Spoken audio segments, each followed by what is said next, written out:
Hello second year. Next है, हमने दो एग्जाम्पल किए थे। अब देखो नेक्स्ट सीक्वेंस वाले चैप्टर के एग्जाम्पल नंबर है आप लोगों का फिफ्थ का फर्स्ट पार्ट। ठीक है, इसने कहा कि हमें लिमिट दिखानी 1/2 बाई डेफिनेशन। डेफिनेशन हमारी क्या थी, जहाँ पे हमारी mod function an minus l is less than epsilon for all n is greater than equal to m, और ये m क्या होता है आपका, पॉजिटिव होता है। ठीक, ये हमारी सीक्वेंस की डेफिनेशन के थ्रू कन्वर्जेंट की स्टेटमेंट। ठीक है, अब आप लोगों के पास ए एन क्या है, ये एल क्या है 1/2, तो पुट करो, हम लेके चलेंगे a n minus l equal to a n क्या है मेरे पास, n square plus 1/2n² plus 3 minus 1/2। ठीक है, ये आ गया मेरे पास एन स्क्वायर। अब इसमें सॉल्व करो, सिंपल सॉल्व करेंगे तो क्या बन गई मेरे पास, 2 × 2n² प्लस 3, और ऊपर क्या आ जाएगा 2n² प्लस 1 की जगह 2 माइनस, ये क्या हो गया -2n² माइनस 3। ठीक है, ये आ गया इक्वल टू, इसको सिंप्लीफाई करेंगे तो 2n से 2n कट गया, 3 में से 2 गए 1, और ये माइनस का है, मोड फंक्शन क्या कर देगा इसको, प्लस का। तो आप लोगों के पास क्या आ गया 1/2 × 2n² प्लस 3। ठीक है, मान लिया। अब एक बात बताओ, ये 2 आप लोगों का n² यानी पॉजिटिव, 3 पॉजिटिव, 2 पॉजिटिव, ये भी क्या है 2 पॉजिटिव, तो नीचे वाला अगर मैं कम करूंगी तो 1/ में क्या हो जाएगा, बढ़ जाएगा 2n² प्लस 3। ठीक है, सेम एज इट इज। अब मेरे को क्या चाहिए, 3 को हटाना है तो लेस देन 1/2n², फिर क्या हटाना है 2 को, तो ये भी लेस देन 1/n²। आगे बात समझ में। अब हम सिंपल लेके चले, जो हमें एप्साइलन लेके चलना है, लेट इसको ले ले इक्वल टू एप्साइलन, तो ये हो गया मेरा an minus l is less than epsilon.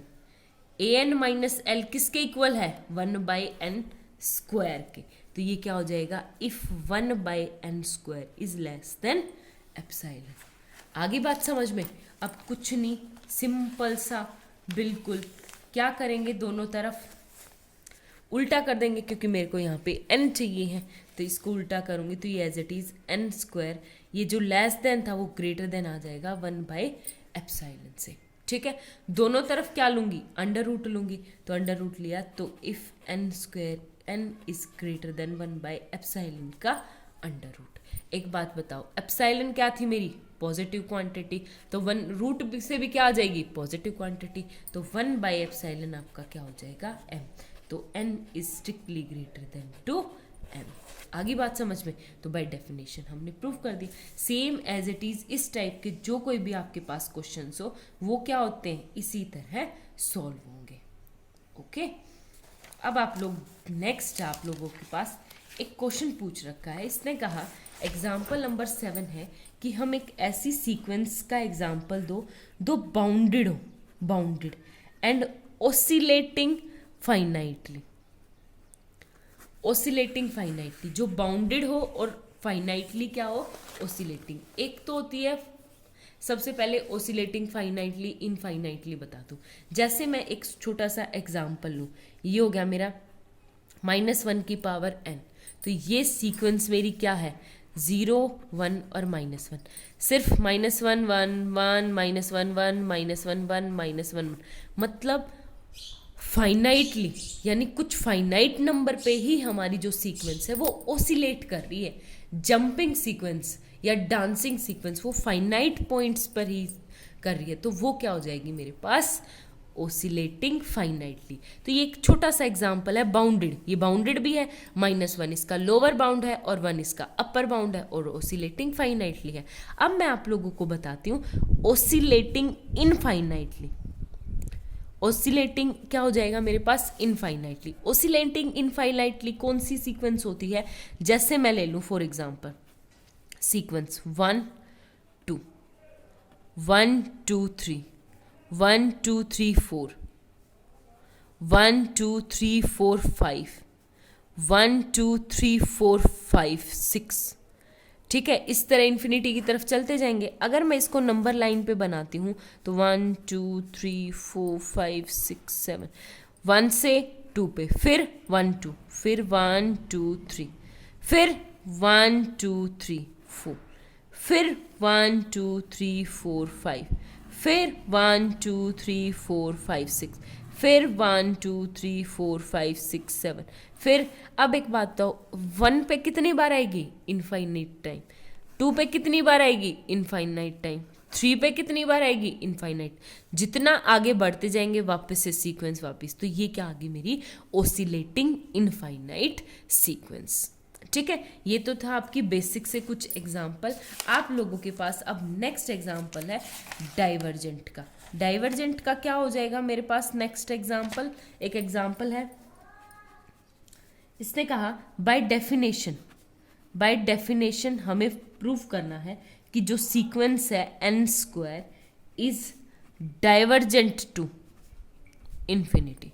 ठीक है, ये हमें शो करना है किससे? बाय डेफिनेशन से।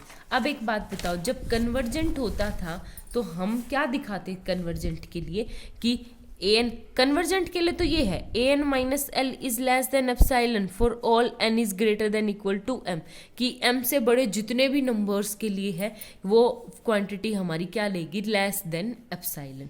बट हमारे पास डाइवर्जेंट के लिए क्या होता है? डाइवर्जेंट के लिए क्या होता है कि n से बड़े मैं m से बड़े कितने भी नंबर ले लूँ, जो मेरा an है ना वो क्या होगा? स्ट्रिक्टली ग्रेटर देन होगा किसी नंबर k से। ठीक है, स्ट्रिक्टली ग्रेटर देन होगा नंबर k से। ठीक है, यानी मैं कहीं फाइनाइट पे पहुंचूंगी तो वो और आगे चला जाएगा, फिर वहां पे पकड़ूंगी तो वो और आगे चला जाएगा। वैसे इसको ग्राफिकली समझो तो n स्क्वायर होता क्या है? 1 का स्क्वायर 1, 2 का स्क्वायर ये हो जाएगा 6 7 8 9 10, आगे 1 से 4, 4 से 9, 9 से 16, 16 से 25। तो हम किसकी तरफ चल रहे हैं? इन्फिनिटी की तरफ चल रहे हैं। ठीक है, लेकिन बाय डेफिनेशन कैसे होगा? ये है मेरी कन्वर्जेंट की, ये डाइवर्जेंट की, कि n is greater than equal to m के लिए मेरी जो क्वांटिटी है वो क्या रहेगी? Less than epsilon. लेकिन n is greater than equal to m के लिए जो मेरी an की क्वांटिटी है वो क्या रहेगी? Strictly greater then.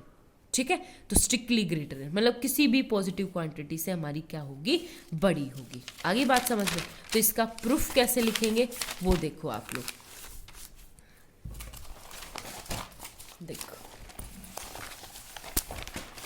हमारे पास है, इसने कहा कि an है मेरी sequence equal to n square and कोई भी k ले लेंगे हम ग्रेटर देन 0 के लिए। ठीक है, कोई भी सीक्वेंस ले ली। अब एक बात बताओ, अगर हमारे if n square is greater than k है तो यानी an is greater than k होगी, और n स्क्वायर n चाहिए मेरे को, n is greater than k under root, दोनों तरफ अंडर रूट ले लेंगे, और ये k क्या है? पॉजिटिव क्वांटिटी है, तो अंडर रूट k भी क्या हो जाएगा? पॉजिटिव, तो n is greater then m। ठीक है, तो अंडर रूट k किसके इक्वल हो जाएगा? m के, और ये क्या है? an is strictly greater than k, an is strictly greater than k। यही हमें प्रूव करना था कि m से हर एक बड़े नंबर के लिए मेरे पास जो सीक्वेंस है वो क्या रहेगी? Greater than equal to k रहेगी। आगे बात समझ में? सेम एज इट इज मेरे पास एक नेक्स्ट एग्जांपल है, इसी का सेकंड पार्ट है। इसने कहा कि मेरी जो सीक्वेंस है ना, हमें प्रूव करना थे पॉजिटिव इन्फिनिटी की तरफ, के पॉजिटिव इन्फिनिटी, तो हमने क्या लिया? के। लेकिन हमारा जो नेक्स्ट क्वेश्चन है वो क्या है? Sequence log of 1/n is divergent to minus infinity, कि वो किसकी तरफ? इन्फिनिटी की तरफ। कौन सी इन्फिनिटी की तरफ डाइवर्जेंट करेगी? माइनस के की। तो वही, अब एक बात बताओ, हमने माइनस के लेना है, तो यानी जब इन्फिनिटी पॉजिटिव की तरफ चलेंगे तो an माइनस के से बड़े बड़े बड़े नंबर आते जाएंगे, लेकिन जब मेरे पास माइनस की तरफ जाएंगे तो an क्या होगा? लेस देन होगा माइनस के से, यानी k से और छोटी क्वांटिटी और छोटी क्वांटिटी। देखो, जब हमें प्लस इन्फिनिटी की तरफ जाना होता है तो हम क्या लेते हैं कि an से बड़ी, k से बड़ी an और एग्जिस्ट करेगी, तो k से बड़ी आएगी। लेकिन जब हमें माइनस इन्फिनिटी की तरफ जाना होता है तो हम क्या लेंगे कि माइनस के से और छोटी क्वांटिटी ए एन हमारे पास एग्जिस्ट कर जाएगी। तो ये क्या आ गया, a n is less than minus k. आगे बात समझ में। अब इसको वही सेम वैसे ही प्रूव करना है। ए एन क्या लेंगे, लेस देन माइनस के। इफ ए एन क्या है, log of 1/n is less than minus के। ठीक है, दोनों तरफ क्या करेंगे 1/n है, 1/n का क्या मतलब होता है, n की पावर -1 और n की पावर -1 और लोगरिथम में -1 कहाँ जाता है आगे। तो if minus log of n is, जो लेस देन है वो क्या हो जाएगा, लेस देन माइनस के। ठीक है, जो लेस देन है वो क्या हो जाएगा, ग्रेटर देन हो जाएगा जब हम माइनस से माइनस काटेंगे। तो इफ क्या हो जाएगा, log of n is greater then plus के। ठीक है, ये हो गया मेरा सिंपल सा। अब दोनों तरफ क्या लेंगे, एंटी लॉग ई, क्योंकि हमें चाहिए एन के लिए, एन चाहिए यहाँ से, n is greater than m. तो ये क्या आ जाएगा, एन इज ग्रेटर ई की पावर के भी पॉजिटिव ई भी पॉजिटिव, तो ये क्या आ गया, इसको क्या नेम दे देंगे, एम। तो n is greater than equal to m। जो मेरी ए एन क्वांटिटी है वो क्या है, माइनस के से और छोटी छोटी छोटी छोटी होती जाएगी, यानी छोटी छोटी होती जाएगी, यानी किसकी तरफ जाती जाएगी, माइनस इन्फिनिटी की तरफ। आगे बात समझ में। तो ये क्या होगी, hence limit n tends to infinity, जितना भी इन्फिनिटी की तरफ जाएंगे तो हमारी क्या हो जाएगी, माइनस इन्फिनिटी आ जाएगी। आप लोगों को किसी क्वेश्चन में कोई डाउट हो तो पूछ सकते हो। अब आप लोगों को एक्सरसाइज 2.1 पूरी कंप्लीट करके देखनी है, same as it is question है, ट्राई कर लेना, आराम से हो जाएंगे। Okay, thank you.